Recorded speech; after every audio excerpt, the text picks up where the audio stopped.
الحمد لله وكفى وسلام على عباده الذين اصطفى أما بعد فأعوذ بالله من الشيطان الرجيم بسم الله الرحمن الرحيم ولا يأتل أولو الفضل منكم والسعة أن يؤتوا أولي القربى والمساكين والمهاجرين في سبيل الله وليعفوا وليصفحوا ألا تحبون أن يغفر الله لكم والله غفور رحيم صدق الله العظيم رب اشرح لي صدري ويسر لي أمري واحلل عقدة من لساني يفقه قولي سبحانك لا علم لنا إلا ما علمتنا إنك أنت العليم الحكيم اللهم صل على محمد في أول كلامنا اللهم صل على محمد في أوسط كلامنا اللهم صل على محمد في آخر كلامنا صدق الله العظيم محترم دینی بھائیوں، ایک مسلمان جتنا زیادہ اللہ کے رسول صلی اللہ علیہ وسلم اور اللہ کے رسول کے صحابہ سے محبت کرے گا اور ان کی اتباع کرے گا اور ہمارے نبی اور صحابہ کے نقش قدم پر چلے گا، اتنا زیادہ اس کے دل میں ایمان تازہ ہوتا رہے گا، نیک کام کرنے کا جذبہ اس کے دل میں پیدا ہوگا، اسلام سے اتنی زیادہ محبت اس کے دل میں بڑھتی جائے گی، جتنا وہ صحابہ سے اور اللہ کے رسول سے ان کی سیرت سے دور ہوگا، اتنا زیادہ شیطان اس پر حملہ کرے گا اور اسے دین سے نیک کاموں سے دور کرے گا۔ اس لیے صحابہ اکرام کی زندگی کیسی تھی، اس کو تفصیل سے ہمیں جاننا اور ان کے نقش قدم پر چلنا اس وقت کی ایک بہت اہم ضرورت ہے۔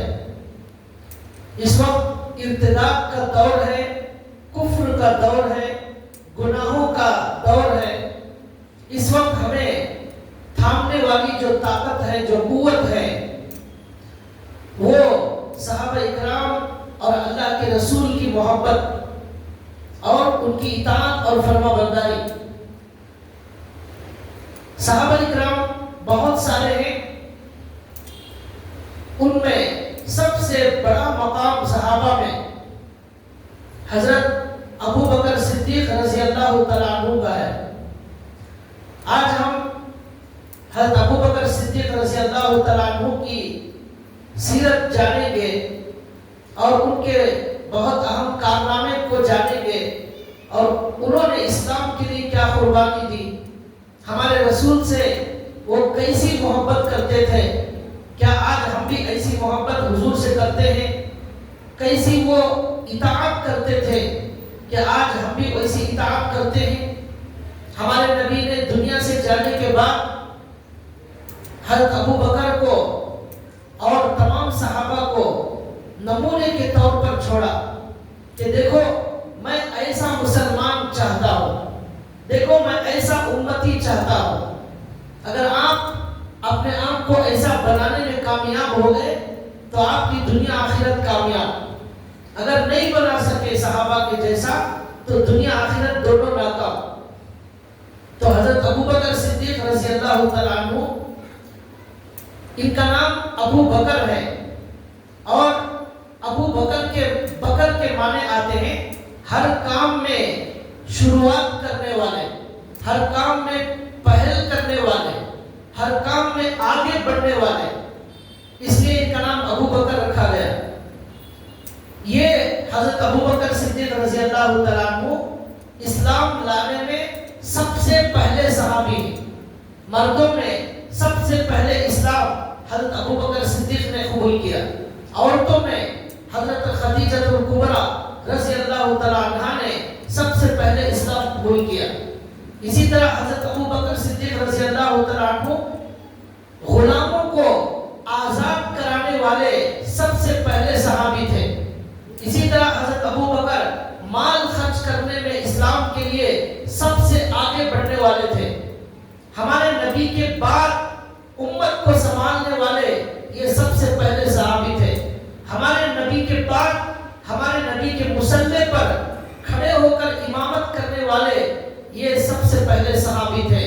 بلکہ حضور کی زندگی میں حضور کے مصلی پر کھڑے ہو کر امامت کرنے والے یہ سب سے پہلے صحابی تھے. ہمارے نبی کے ساتھ ہجرت کا سفر کرنے والے یہی سب سے پہلے صحابی تھے. ہر کام میں یہ آگے بڑھ بڑھ کر حصہ لینے والے تھے. بڑے عظیم الشان صحابی. تمام امت کا اجماع ہے, تمام علماء کا اتفاق ہے اس بات پر کہ تمام صحابہ میں سب سے افضل صحابی حضرت ابو بکر صدیق رضی اللہ تعالیٰ عنہ ہے. یہ تمام امت کا اس پر اجماع ہے. قرآن کریم میں حضرت ابو بکر صدیق رضی اللہ تعالیٰ عنہ کی طرف اشارہ کرنے والی آیتیں قرآن میں موجود ہیں. اور حضرت ابو بکر وہ صحابی ہیں جن کا آسمانوں پر بھی چرچا ہوتا تھا. آسمانوں میں فرشتے بھی ان کو جانتے تھے. ایک مرتبہ حضرت جبریل آئے اور آ کر حضور کے پاس بیٹھے ہوئے اللہ کے رسول صلی اللہ علیہ وسلم کے پاس حضرت ابو بکر آئے تو حضرت جبریل نے کہا یا رسول اللہ یہ ابو بکر آپ کے پاس آئے. تو حضور نے حضرت جبریل سے پوچھا کہ کیا ابو بکر کو فرشتے بھی جانتے ہیں؟ تو حضرت جبریل نے کہا کہ زمین میں ان کی جتنی زیادہ شہرت اور چرچا ہے اس سے زیادہ آسمانوں پر فرشتے حضرت ابو بکر کو جانتے ہیں.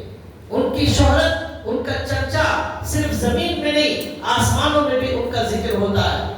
ہمیں ہمارے نبی نے ایسے ہی بننے کا حکم دیا تھا کہ ہم انسان اپنے آپ کو اتنا بلند کرے اللہ کی محبت میں اتنا آگے بڑھ جائے, اطاعت میں اتنا آگے بڑھ جائے, فرشتوں سے بھی آگے بڑھ جائے. لیکن جب یہی انسان گناہوں کی زندگی گزارتا ہے, اپنے آپ کو شیطان کے حوالے کر دیتا ہے, جہنم کے اعمال کرنے لگتا ہے, اللہ کی نافرمانی کرنے لگتا ہے, تو یہ شیطان سے گیا گزرا ہو جاتا ہے. پھر یہ شراب میں, قتل و غارت گیری میں, جھوٹ میں, دھوکے میں, گناہوں میں اور گانجا مارنے میں, لوگوں کو تکلیف دینے میں ایک عذاب بن کر دنیا میں رہ جاتا ہے. تب یہ شیطان سے گیا گزرا بن جاتا ہے. ہمارے صحابہ کو ہمارے نبی نے ایسی تربیت کی, وہ فرشتوں سے آگے بڑھ گئے. یہ مقام تھا حضرت ابو بکر صدیق کا. ان کے بارے میں لکھا ہے کہ انہوں نے اسلام قبول کرنے میں بھی سب سے آگے بڑھ کر سب سے پہلے نمبر پر اسلام قبول کیا. ہمارے نبی کے ساتھ ان کی دوستی حضرت ابو بکر کی وہ بہت پہلے سے تھی. اسلام لانے سے پہلے, ہمارے نبی کو نبی بنائے جانے سے پہلے حضرت ابو بکر ہمارے نبی کے دوست تھے. ہمارے نبی کے ساتھ ملنا جلنا, اٹھنا بیٹھنا, سفر میں جانا, یہ سب پہلے سے تھا. ایک مرتبہ کا واقعہ ہے, حضرت ابو بکر صدیق رضی اللہ تعالیٰ عنہ ایک سفر میں جاتے ہیں اسلام سے پہلے. اس سفر میں جب حضرت ابو بکر جاتے ہیں اپنے کسی کام سے, تجارت وغیرہ کے کام سے, تو وہاں ایک راہب ملتا ہے. راہب کا مطلب پہلی آسمانی کتابوں کو جاننے والا, توریت کو جاننے والا, انجیل کو جاننے والا, حضرت عیسیٰ اور موسیٰ کی شریعت کو, ان کی کتابوں کا علم رکھنے والا. ایسا آدمی مل گیا. حضرت ابو بکر نے اس سے بات چیت کی, ملاقات ہوئی, تو حضرت ابو بکر نے ایک خواب ذکر کیا اور کہا کہ میں نے ایک خواب دیکھا ہے, خواب میں نے ایسا ایسا دیکھا ہے. تو اس راہب نے کہا کہ اس خواب کی تعبیر یہ ہے, اس خواب کا مطلب یہ ہے کہ بہت جلد. اس نے کہا آپ کس خاندان سے ہیں؟ انہوں نے کہا کہ میں قریش کے خاندان سے ہوں. پھر اس نے پوچھا کہ آپ کہاں سے آئے ہیں؟ حضرت ابو بکر نے کہا مکے سے آیا ہوں. تو اس نے کہا کہ اس خواب کا مطلب یہ ہے مکے میں ایک نبی کو اللہ تبارک و تعالیٰ مبعوث کرنے والے ہیں, اس نبی کے آپ وزیر بن کر زندگی گزاریں گے, اس نبی کے خاص دوست بن کر زندگی گزاریں گے, اور اس نبی کے بعد امت کو سنبھالنے کی ذمہ داری بھی آپ پر آنے والی ہے. آپ امت کے خلیفہ امیر المؤمنین بن جائیں گے. یہ خواب کی تعبیر. یہ خواب انہوں نے دیکھا, یہ تعبیر سن لی, اسے دل میں چھپا لیا. اب کیا ہوا, وقت گزرتا رہا. ہمارے نبی نے 40 سال کے بعد نبوت کا اعلان کیا دنیا میں. تو حضرت ابو بکر آئے اور آ کر کہا یا رسول اللہ آپ کے نبوت کی کوئی علامت بتائیے. تو حضور نے کہا وہ خواب جو آپ نے کئی سال پہلے دیکھا تھا اور اس کی تعبیر فلاں راہب نے آپ کو یہ تعبیر دی تھی، وہی میرے نبوت کی علامت ہے۔ یہ کہتے ہی فوراً حضرت ابو بکر آگے بڑھے، ہمارے نبی کے سر کا بوسہ دیا، ہاتھ پر ہاتھ رکھ کر کلمہ پڑھ کر مسلمان ہو گئے۔ یہ حضرت ابو بکر کے اسلام لانے کا واقعہ ہے اور ہمارے نبی کے نبی ہونے کے دلائل میں سے ایک دلیل ہے۔ اس خواب کا ذکر، اس راہب کے جواب دینے کا ذکر ہمارے نبی کو کیسے معلوم ہوا؟ یہ صرف اللہ کے بتانے سے معلوم ہوتا ہے، یہ علم دنیا میں کوئی نہیں دے سکتا۔ تو اس طرح حضرت ابو بکر اسلام لائے اور سب سے پہلے ہمارے نبی کے ہاتھ پر بیعت ہو کر مسلمان ہو گئے۔ یہ حضرت ابو بکر کا جو ہے اسلام لانے کا واقعہ ہے۔ اس کے بعد ہمارے نبی کے ساتھ برابر بے پناہ محبت کرتے تھے، ہمارے نبی سے ہر وقت ساتھ رہتے تھے، ہر مشکل میں، تکلیف میں، آسانی میں، ہر وقت ہمارے نبی کے ساتھ سائے کی طرح رہتے تھے، کسی وقت ہمارے نبی سے کبھی جدا نہیں ہوتے تھے۔ اس طرح ہمارے نبی صلی اللہ علیہ وسلم کے ساتھ ان کی زندگی کے واقعات ہیں، ان کی زندگی کا یہ کارنامہ ہے۔ لکھا ہے کہ ایک مرتبہ حضرت ابو بکر صدیق رضی اللہ تعالیٰ عنہ نے ہمارے نبی سے اجازت مانگی کہ یا رسول اللہ، کعبے میں جا کر میں اسلام کے بارے میں، آپ کے بارے میں اور کلمے کے بارے میں کھلم کھلا لوگوں کو دعوت دینا چاہتا ہوں اور لوگوں کو اسلام کی طرف بلانا چاہتا ہوں۔ ہمارے نبی نے کہا کہ ابھی ہم لوگ کمزور ہیں، ابھی وقت نہیں آیا ہے، انتظار کرو۔ لیکن حضرت ابو بکر بار بار اجازت مانگتے رہے، بار بار اجازت مانگتے رہے۔ آخر ہمارے نبی صلی اللہ علیہ وسلم نے ان کو اجازت دے دی۔ اب جا کر مکے میں کعبے میں کھڑے ہو کر انہوں نے اسلام کے بارے میں ایک بیان شروع کر دیا، کلمے کے بارے میں بتایا، ایمان کے بارے میں بتایا، اللہ کے بارے میں بتایا، ہمارے رسول کی نبوت کے بارے میں بتایا، سب کے سامنے اعلان کر دیا۔ اب کیا ہوا؟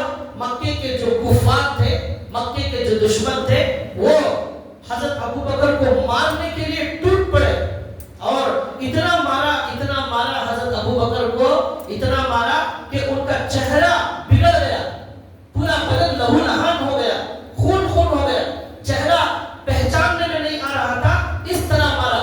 کسی نے ان کو پیروں میں رون کر ان کے چہرے کو اپنے پیروں سے رون دیا، یہ حالت ہو گئی، خون بہنے لگا۔ اس وقت اٹھا کر ان کے گھر والے حضرت ابو بکر کو ان کے گھر لے کر گئے۔ پھر جب ہوش آیا تو ان کی زبان پر ایک ہی جملہ تھا کہ میرے نبی کیسے ہیں، میرے نبی کا حال کیا ہے، میرے نبی کا حال کیا ہے، میرے نبی کی طبیعت کیسی ہے۔ پھر جب ان کو کہا گیا کہ آپ آرام کرو، انہوں نے کہا جب تک میرے نبی کے بارے میں معلوم نہ ہو جائے اس وقت تک میں نہ کھانا کھاؤں گا نہ پانی پیوں گا، میرا چھوڑو، میرے نبی کے بارے میں بتاؤ۔ یہ سچے عاشق تھے، یہ سچی محبت کرنے والے تھے۔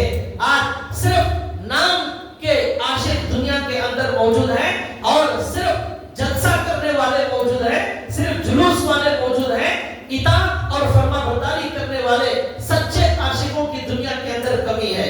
یہی سچی محبت اور یہی سچا عشق ہے جو ہمیں آخرت میں کامیابی دلانے والا ہے۔ وہ حضرت ابو بکر کے اندر موجود تھی۔ کبھی بھی ہمارے نبی صلی اللہ علیہ وسلم کو کچھ بھی ضرورت پڑ جائے، حضرت ابو بکر بالکل تیار رہتے تھے۔ لکھا ہے کہ حضرت ابو بکر رضی اللہ تعالیٰ عنہ کی ایک صفت یہ تھی کہ وہ بے پناہ مال اسلام کے لیے اللہ کے نبی کی محبت میں خرچ کرتے تھے۔ لکھا ہے کہ 5-6 غلاموں کو مکے کے اندر جو کفار تھے ان غلاموں کو مارتے تھے، پیٹتے تھے۔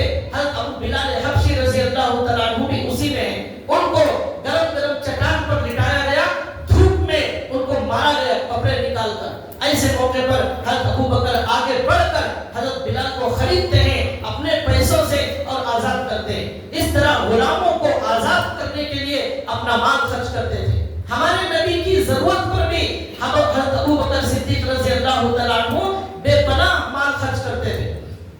ایک مرتبہ کا واقعہ لکھا ہے کہ اماں عائشہ رضی اللہ تعالیٰ عنہ کا نکاح ہمارے نبی کے ساتھ ہو گیا، لیکن رخصتی نہیں ہوئی تھی۔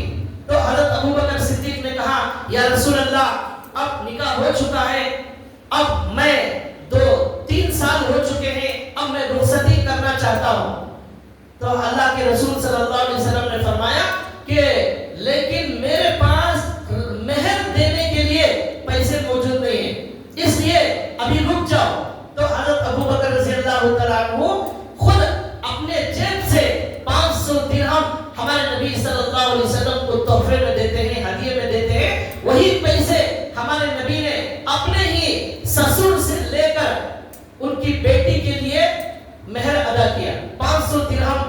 عائشہ کا مہر تھا وہ کس نے دیا؟ خود سسر نے دیا. ہمارے نبی کے پاس مہر کے لیے اس وقت پیسے موجود نہیں تھے. اس طرح ہمارے نبی پر حضرت ابوبکر صدیق خرچ کرتے تھے. ایک مرتبہ حضور نے فرمایا کہ جس طرح حضرت ابوبکر کے مال نے ہمیں فائدہ پہنچایا ہے اس طرح کسی کے مال نے فائدہ نہیں پہنچایا. تو حضرت ابوبکر نے کہا یا رسول اللہ میں بھی آپ کا ہوں, میرا مال بھی آپ کا ہے, سب کچھ آپ کے لیے قربان, میرے ماں باپ آپ پر قربان. حضرت ایک مرتبہ تبوک کا واقعہ, اللہ کے نبی صلی اللہ علیہ وسلم ایک مرتبہ تبوک کے سفر میں جاتے ہیں. بہت لمبا چوڑا سفر تھا, 600-700 کلومیٹر کا سفر تھا. حالات مکے کے اندر تنگی کے پریشانی کے چل رہے تھے, کھجوروں کے کاٹنے کا وقت تھا. ایسے وقت میں ہمارے نبی نے تبوک میں جانے کا اعلان کیا اور اللہ کے رسول نے یہ بھی کہا کہ جتنا زیادہ مال خرچ کر سکتے ہیں لا کر یہاں پر ہمارے نبی کے حوالے کرو. تو لوگ اپنے اپنی حیثیت سے مال لا کر ہمارے نبی کو دینے لگے. حضرت ابوبکر صدیق بھی آئے. حضرت عمر رضی اللہ تعالیٰ عنہ کے دل میں آیا آج اچھا موقع ہے کہ میں آج حضرت ابوبکر سے آگے بڑھ جاؤں گا.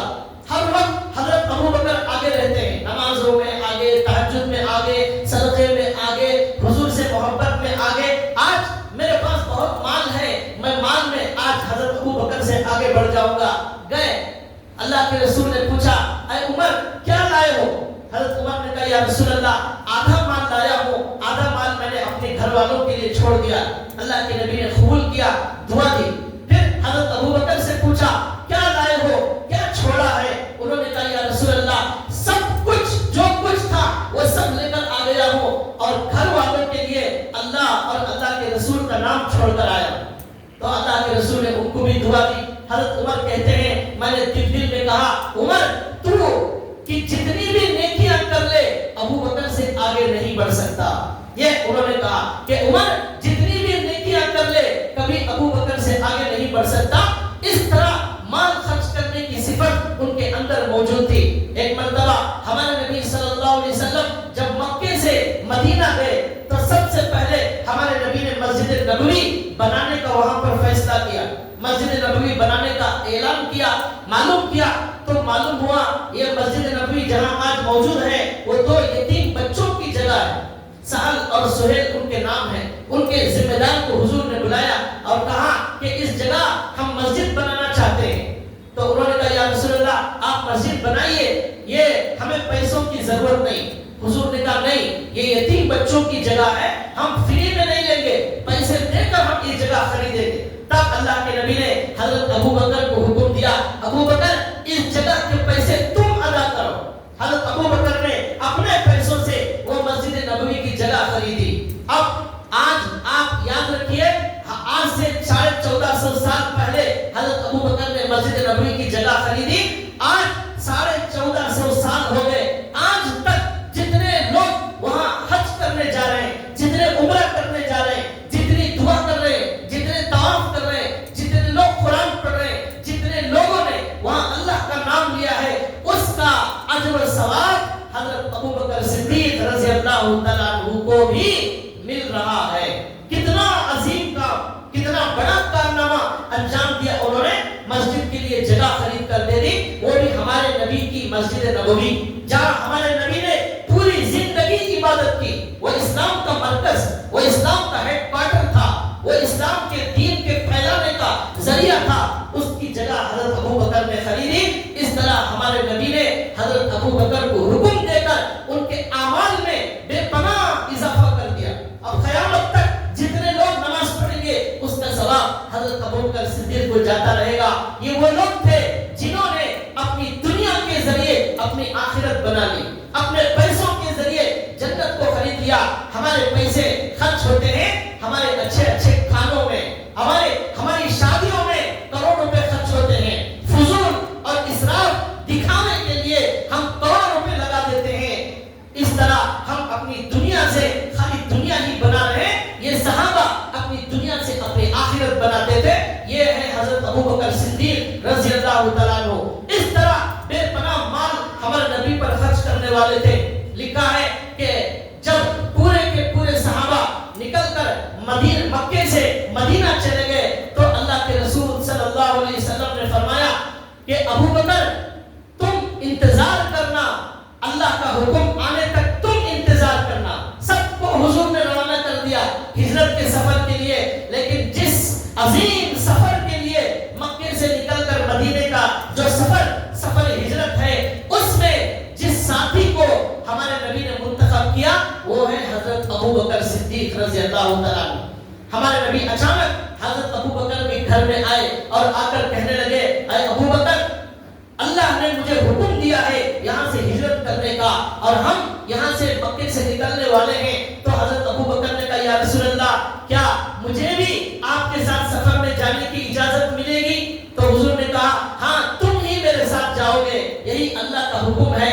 یہ سن کر، حالانکہ وہ سفر بڑا پریشانی کا تھا، مکے کے سارے کافر حضور کو قتل کرنا چاہتے ہیں، مشکل کا سفر ہے، اس میں حضرت ابو بکر کا انتخاب ہونے پر حضرت ابو بکر کو خوشی سے رونا آ گیا، خوشی سے ان کے آنسو نکل گئے۔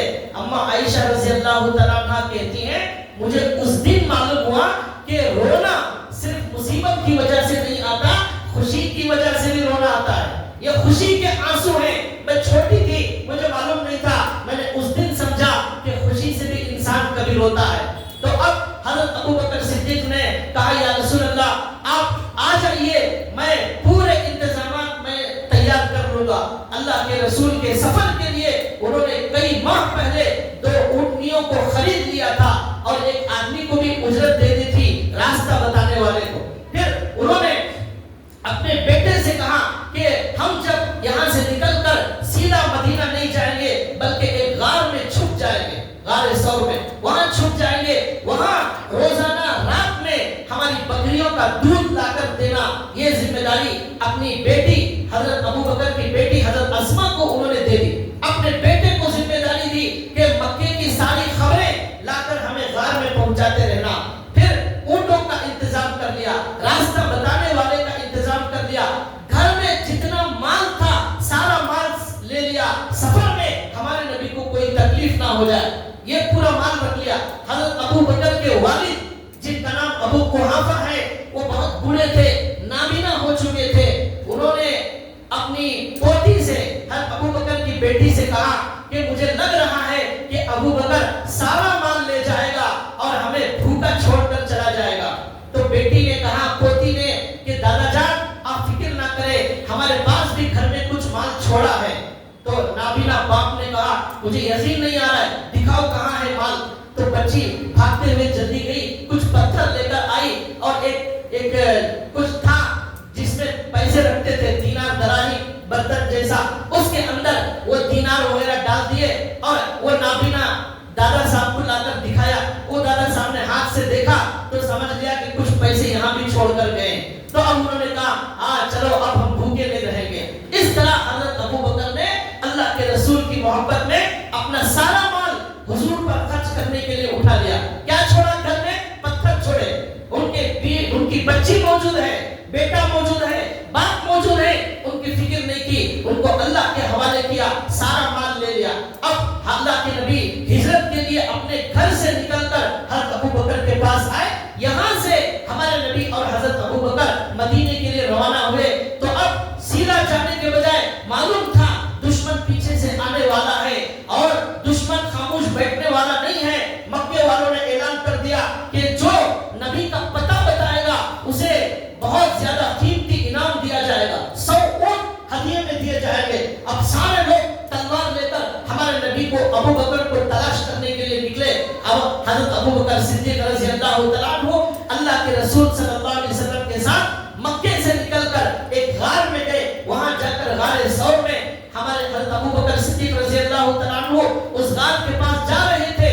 راستے میں پتھر آنے کی وجہ سے، خراب راستہ آنے کی وجہ سے ہمارے نبی کے پیروں میں زخم ہو گیا، خون نکلنے لگا، چل نہیں سکتے تھے۔ تو حضرت ابو بکر نے کہا یا رسول اللہ آپ میرے کندھے پر سوار ہو جائیے، میں آپ کو اٹھا کر اس غار تک لے جاؤں گا، آپ چل نہیں سکیں گے، آپ کے پیروں سے خون بہہ رہا ہے۔ حضرت ابو بکر نے ہمارے رسول کو اپنے کندھوں پر اٹھا لیا۔ کیسی عجیب محبت تھی ان کو، کیا عجیب و غریب تعلق تھا۔ ایسا تعلق ہمارے دلوں میں اب جب تک پیدا نہیں ہوگا، ہماری دنیا اور ہماری آخرت دونوں جائے، کندھے پر اٹھا لیا، اسی طرح چلنے لگے۔ جب غار پر پہنچے تو اللہ کے رسول سے کہا یا رسول اللہ آپ باہر رہیں، میں پہلے غار میں جاؤں گا، دیکھوں گا وہاں کوئی جانور نہ ہو، کوئی تکلیف دینے والی چیز نہ ہو، صفائی کروں گا، پھر آپ اندر آئیے۔ اب حضرت ابو بکر اندر گئے، جا کر اس غار کی پوری صفائی کی، وہاں کیڑے مکوڑے پتہ نہیں کیا کیا تھے، سب صفائی کر دی۔ چھوٹے چھوٹے سوراخ تھے، ان سوراخوں کو اپنے کپڑے سے انہوں نے بند کیا۔ آخر میں ایک سوراخ بند نہیں ہو رہا تھا تو انہوں نے اپنا پیر اس سوراخ پر رکھ دیا۔ اب ہمارے نبی کو اندر بلا لیا، اب ہمارے نبی وہاں اندر لیٹ گئے، تھکے ہوئے تھے۔ حضرت ابو بکر اس غار میں پیر رکھ کر ایک سوراخ کو بند کر کے وہاں پر بیٹھے ہوئے ہیں۔ اتنے میں ایک سانپ آیا، اس نے حضرت ابو بکر کے پیر کو ڈس لیا۔ اب وہ ڈسنے کی وجہ سے زہر ان کے اندر جانے لگا۔ اب حضرت ابو بکر تکلیف برداشت کر رہے تھے، ہمارے حضرت ابو بکر صدیق کے پیر پر ہمارے نبی سر رکھ کر وہاں آرام کر رہے ہیں۔ انہوں نے برداشت کیا، لیکن جب برداشت نہیں ہوا، تکلیف زیادہ ہو گئی تو ان کے آنکھوں سے آنسو نکل گئے، رونے لگے۔ وہ آنسو حضور کے گالوں پر گرنے لگے۔ ہمارے نبی کی نیند کھل گئی۔ پوچھا ابو بکر کیا ہوا؟ انہوں نے کہا سانپ نے مجھے ڈس لیا ہے۔ ہمارے نبی نے کہا کس جگہ ڈسا ہے؟ ہمارے نبی نے اس پیر پر اپنا لعاب، اپنا تھوک وہاں ڈال دیا، فوراً اس زہر کا اثر ختم ہو گیا۔ اس زہر کا اثر ختم ہو گیا، سالوں تک وہ زہر کا اثر ختم ہو گیا۔ لیکن جب حضرت ابو بکر کے انتقال کا وقت آیا، اس وقت وہ زہر دوبارہ ان کے بدن میں آ گیا، اسی سے ان کی موت ہوئی۔ یہ اس وقت ہمارے نبی کی برکت سے لعاب کی وہ اثر ختم ہو گیا تھا۔ یہ حضرت ابو بکر کی محبت تھی۔ اس غار میں ہمارے نبی کے ساتھ 3 دن تک وہاں چھپے رہے۔ دشمن آیا، تلاش کیا، غار پر پہنچ گیا دشمن۔ راتوں میں چھپ کر حضرت ابو بکر کی بیٹی دودھ لا کر دیتی تھی اور بیٹا مکی کی خبریں سناتا تھا۔ اس طرح چلتا، لیکن ایک وقت آیا دشمن تلاش کرتے کرتے غار کے پاس آ گیا۔ اللہ نے ان کو بچانے کے لیے اس غار کا جو منہ تھا اس پر اللہ نے مکڑی کا جالا بنا دیا اور کبوتر نے وہاں انڈے دے دیے۔ اب آنے والوں نے دیکھا اس غار میں اگر محمد صلی اللہ علیہ وسلم اندر جاتے یہ مکڑی کا جالا ٹوٹ جاتا، یہاں جو ہے انڈے کبوتر کے نہ ہوتے، یہ سوچ کر وہ اندر نہیں گئے۔ اس طرح اللہ نے ان کی حفاظت فرمائی۔ تو اب حضرت ابو بکر جب دیکھتے ہیں کہ دشمن باہر آ کر کھڑا ہو گیا ہے، ڈر کر کہتے ہیں یا رسول اللہ کیا ہوگا؟ اگر آپ کو کچھ ہو جائے تو کیا ہوگا؟ اللہ کے رسول نے کہا لا تحزن ان اللہ معنا، لا تحزن ان اللہ معنا، تم غم نہ کرو، خوف نہ کرو، اللہ ہمارے ساتھ موجود ہے۔ اللہ جس کے ساتھ ہوتا ہے وہ کبھی غم نہیں کرتا، وہ کبھی خوف نہیں کرتا۔ ساری پریشانیوں کا علاج، ساری مصیبتوں کا علاج دنیا میں ایک ہی ہے، وہ یہ ہے کہ اللہ ہمارے ساتھ ہے۔ اللہ جب تک ہمارے ساتھ ہے ہمیں کچھ نہیں ہوگا۔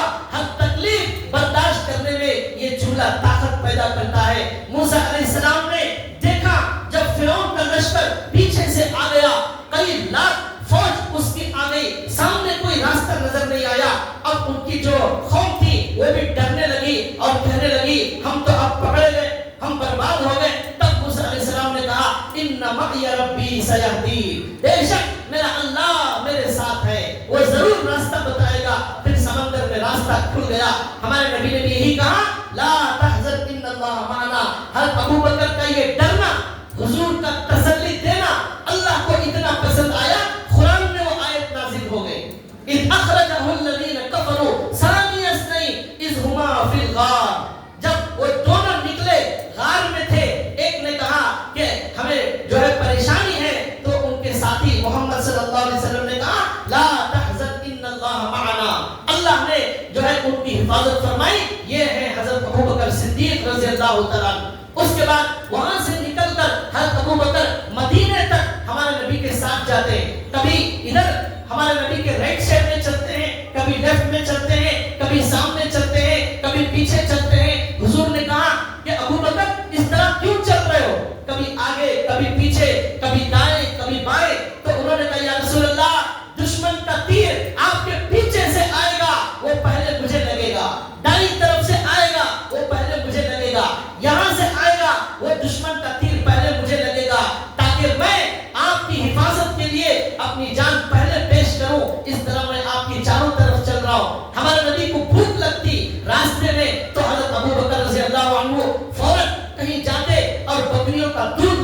ہمارے نبی کو پیش کرتے. اس طرح سفر ہجرت کے اندر حضرت ابوبکر صدیق رضی اللہ تعالیٰ عنہ کا یہ عظیم کارنامہ حضرت عمر رضی اللہ تعالیٰ عنہ نے ایک مرتبہ کہا کہ میری پوری زندگی کی نیکیاں ایک پلڑے میں رکھ دی جائیں اور حضرت ابوبکر کی ایک رات ایک پلڑے میں رکھ دی جائے, وہ ایک رات کا ثواب وہ عمر کی ساری زندگیوں کی نیکیوں سے وہ آگے بڑھ جائے گا. پوچھا کون سی رات ہے؟ انہوں نے کہا وہ رات جس میں حضرت ابوبکر ہمارے نبی کے ساتھ غار ثور میں چھپے ہوئے تھے اور ہمارے نبی کو بچانے کی فکر کر رہے تھے. وہ رات کا ثواب اتنا زیادہ ہے, عمر کی پوری زندگی کی نیکیاں اس کا مقابلہ نہیں کر سکتی. یہ وہ عظیم رات, یہ وہ عظیم کارنامہ, ایسا حضرت ابوبکر صدیق رضی اللہ تعالیٰ عنہ نے ہمارے نبی کے ساتھ محبت کا ثبوت دیا. اور یہی نہیں بلکہ اطاعت اور فرما برداری کے اندر بھی سب سے آگے رہتے تھے. ہمارے نبی راتوں میں اٹھ کر مسجد میں آ کر دیکھتے حضرت ابوبکر جو ہے تہجد میں قرآن کریم کی تلاوت کر رہے ہیں اور حضرت عمر ایک جگہ کھڑے ہو کر تلاوت کر رہے ہیں. حضرت ابوبکر تھوڑا آہستہ پڑھ رہے ہیں اور حضرت عمر تھوڑا زور سے پڑھ رہے ہیں. اللہ کے رسول صلی اللہ علیہ وسلم نے کہا حضرت ابوبکر سے آپ تھوڑا زور سے پڑھیں, حضرت عمر سے کہا آپ تھوڑا آہستہ کریں. تہجد میں نمبر 1, خرچ کرنے میں حضرت ابوبکر نمبر 1, اللہ کے رسول کی محبت اور سایہ بن کر حفاظت کرنے میں حضرت ابوبکر کا کوئی ثانی نہیں اور ان کی کوئی نظیر کوئی مثال نہیں. یہ حضرت ابوبکر کا مقام پوری زندگی اس طرح ہمارے نبی کی حفاظت کرتے رہے. آخر میں جب ہمارے نبی کی وفات کا وقت آیا اس موقع پر تمام صحابہ کے قدم لڑکھڑانے لگے, صحابہ کے ہوش اڑ گئے. ایسی تکلیف, ایسی پریشانی, ایسی مصیبت صحابہ پر آئی کہ ہمارے نبی کی جدائیگی کا وقت آ گیا. ہمارے نبی کی جدائیگی کو صحابہ برداشت نہیں کر سکے, یہاں تک کہ حضرت عمر اپنا ہوش کھو بیٹھے, تلوار ہاتھ میں لے لی اور کہا جو یہ کہے گا کہ ہمارے نبی کا انتقال ہو گیا اس کی گردن اڑا دوں گا. ہوش ان کے ٹھکانے پر نہیں تھے. اس موقع پر حضرت ابوبکر صدیق رضی اللہ تعالیٰ عنہ نے ساری امت کو سنبھالا اور منبر پر کھڑے ہو گئے اور سارے لوگوں کو جمایا, بلایا اور کہا کہ سنو, جو محمد صلی اللہ علیہ وسلم کی عبادت کرتا تھا تو جاننا چاہیے اس کے معبود کا انتقال ہو گیا ہے. جو اللہ کی عبادت کرتا تھا تو جان لو اللہ ہمیشہ سے زندہ ہے, آج بھی زندہ ہے, اللہ ہمیشہ زندہ رہیں گے. من کان یعبد محمدا فمات معبودہ, جو محمد کی عبادت کرتا تھا اس کے معبود کا انتقال ہو گیا. جو اللہ کی عبادت کرتا تھا اس کا اللہ زندہ ہے. پھر انہوں نے ایک آیت پڑھی, وما محمد الا رسول قد خلت من قبله الرسل افإن مات او قتل انقلبتم على اعقابكم ومن ينقلب على عقبيه فلن يضر الله شيئا. اللہ نے یہ آیت حضور کی وفات سے پہلے نازل کر دی تھی صحابہ کی تسلی کے لیے. اللہ نے اس میں کہا کہ محمد صلی اللہ علیہ وسلم اللہ کے رسول ہیں. اگر ہمارے نبی وفات پا جائیں, اگر ہمارے نبی شہید ہو جائیں تو اے صحابہ کیا تم واپس چلے جاؤ گے, اسلام کو چھوڑ دو گے؟ پھر اللہ نے کہا جو اسلام کو چھوڑ کر چلے جائے گا تو وہ اللہ کا ہرگز نقصان نہیں کر سکتا, وہ اللہ کا کچھ بگاڑ نہیں سکتا. یہ آیت پڑھتے ہی تمام صحابہ کو ایسا معلوم ہوا یہ آیت آج ہی نازل ہوئی ہے. ان کے دلوں کو ذرا سکون ملا اور اس مصیبت کو برداشت کرنے کی ہمت ملی. ورنہ حضرت فاطمہ رضی اللہ تعالیٰ عنہا نے کہا ہمارے ابا جان کی وفات, ہمارے نبی کی وفات اتنی بڑی مصیبت ہے کہ اگر یہ مصیبت دن کے اوپر ڈال دی جائے وہ دن رات میں بدل جائے گا. صبت علیہ مصائب صبت علی الایام سرن لیالھا, اگر یہ مصیبت دن پر ڈال دی جائے تو وہ دن رات میں بدل جائے گا. دن بھی یہ مصیبت برداشت نہیں کر سکتا. ہمارے اوپر ایسی مصیبت آئی ہے, اس مصیبت میں لوگوں کو تھامنے والے یہی حضرت ابوبکر صدیق رضی اللہ تعالیٰ عنہ ہیں. یہی ان کے کارنامے, یہی ان کی زندگی تھی. اس لیے ہمارے نبی نے ان کے بارے میں فرمایا, کیا فرمایا؟ کہا میں نے جتنے لوگوں نے میرے اوپر احسان کیا, میرے ساتھ اچھا سلوک کیا, میں نے ان سارے لوگوں کا بدلہ دنیا میں چکا دیا, کسی کا میں نے کچھ باقی نہیں رکھا. واحد ابوبکر وہ ہستی ہے کہ ان کے احسانات کا بدلہ میں دنیا میں نہیں دے سکا. کل قیامت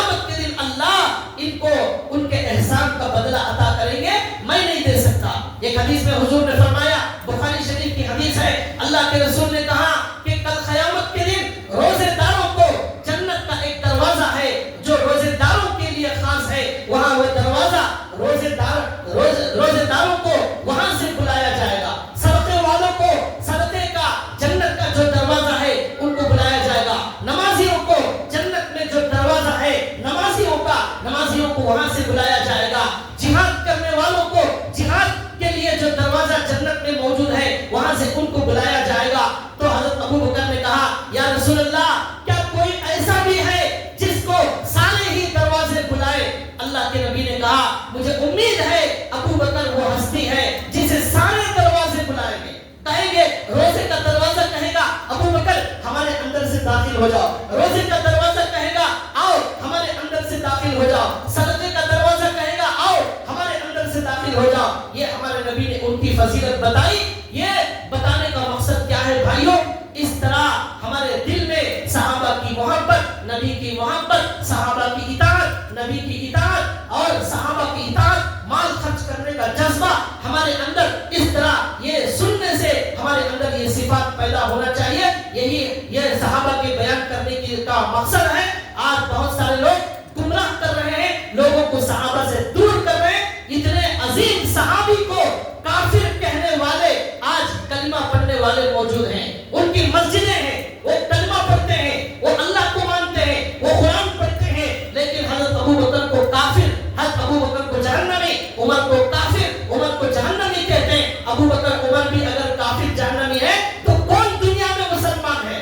کون جنت میں جائے گا؟ یہ سب گمراہی ہے، بے دینی ہے، جہالت ہے۔ اس لیے صحیح علماء سے جڑ کر صحیح قرآن اور حدیث کا دین حاصل کریں، مرتے دم تک ان صحابہ کی محبت لے کر دنیا سے چلے جائیں۔ اللہ ہمارے دل میں صحابہ کی محبت قائم اور دائم رکھے۔